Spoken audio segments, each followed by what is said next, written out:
with respect to this item. Ultimately, to get 3/4 of the commission, there will be 5 out of the 6 votes needed. And that's if we wanted to overturn the recommendation. That's correct. Right. Okay. Questions for Mike? Are you ready for the applicant? Thank you. Good evening, Mayor and City Council members. My name is John Gilchrist.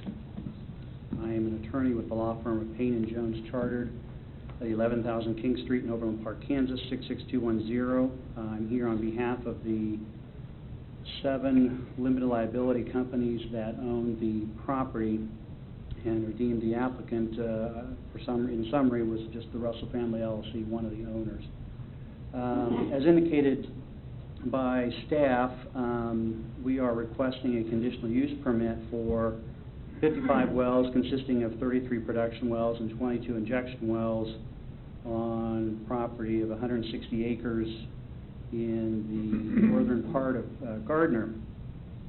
This is going to be completed in 2 phases as indicated by Mr. Hall on the site plan as indicated under his presentation. Basically, the plan is to start with the east 80 acres, determine if there's really oil in there, if it can be obtained, and then move forward and go further east into phase 2. Obviously, if oil can't be found in phase 1, it's doubtful that they will move to phase 2. As indicated by Mr. Hall, the property owners have tried to market this property for a long time. They've been trying to sell it to developers since 1999.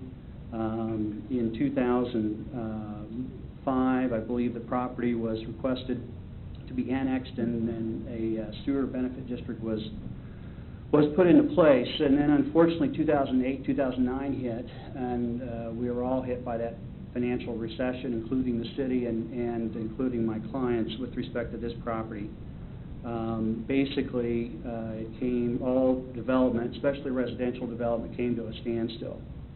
And so my clients have continued to market this property. Unfortunately, even though the city and my clients all anticipated that residential development would be up at this area in North Gardner, it didn't happen. So the cities had to take steps, my clients had to take steps, and they have paid the assessments as far as they could. The property is operating in a negative cash flow, and we were not able to continue to make those special assessments. We're still trying to market the property. We've had meetings with the city, trying to see if the city needs the property. We've met with other individuals. We've met with investors. Right now, there are really no developers looking for residential property to develop in this area. One of the means of obtaining the necessary funds to pay these special assessments is the oil reserves that are underneath my client's property. This property, as you know, is adjacent to existing oil wells. It's adjacent to the city sewer plant. The geologist report that was included in the packet has basically indicated it's very likely there are oil reserves on this tract of 160 acres. They are producing wells immediately to the east. In addition, my clients retained a petroleum engineer, Kenton Hupp, with KLH Consulting from Wichita. He made a presentation at the Planning Commission level, and his report is in your packet as well.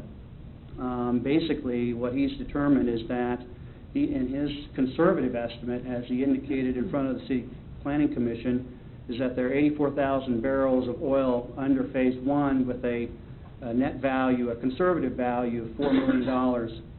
In phase 2, he believes there's 100,000 barrels of oil with a net value of $5 million.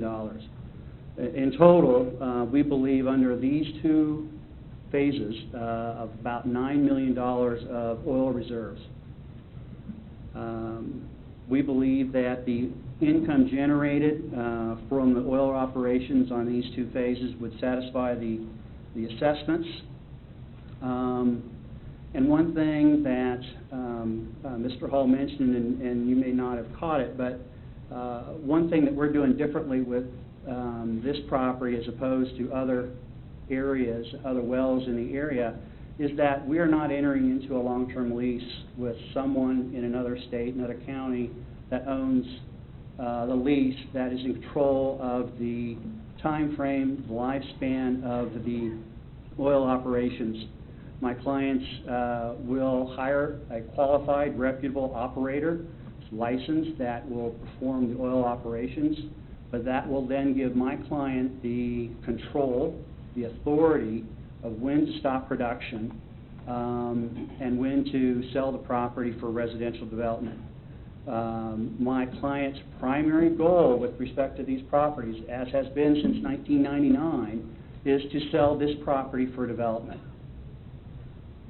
Obviously, residential development has not reached this far north in Gardner. We believe it'll be many years before residential development gets this far north. As indicated by city staff at the Planning Commission meeting, there are numerous other properties available further south for development that I believe they will probably develop quicker as opposed to this area in the north. I don't believe anyone has a crystal ball as to say when this property will be ready and financially viable as a residential development. However, my clients want the ability to extract the oil, to pay the special assessments until such time as the market has turned and the property is a viable development property for residential purposes.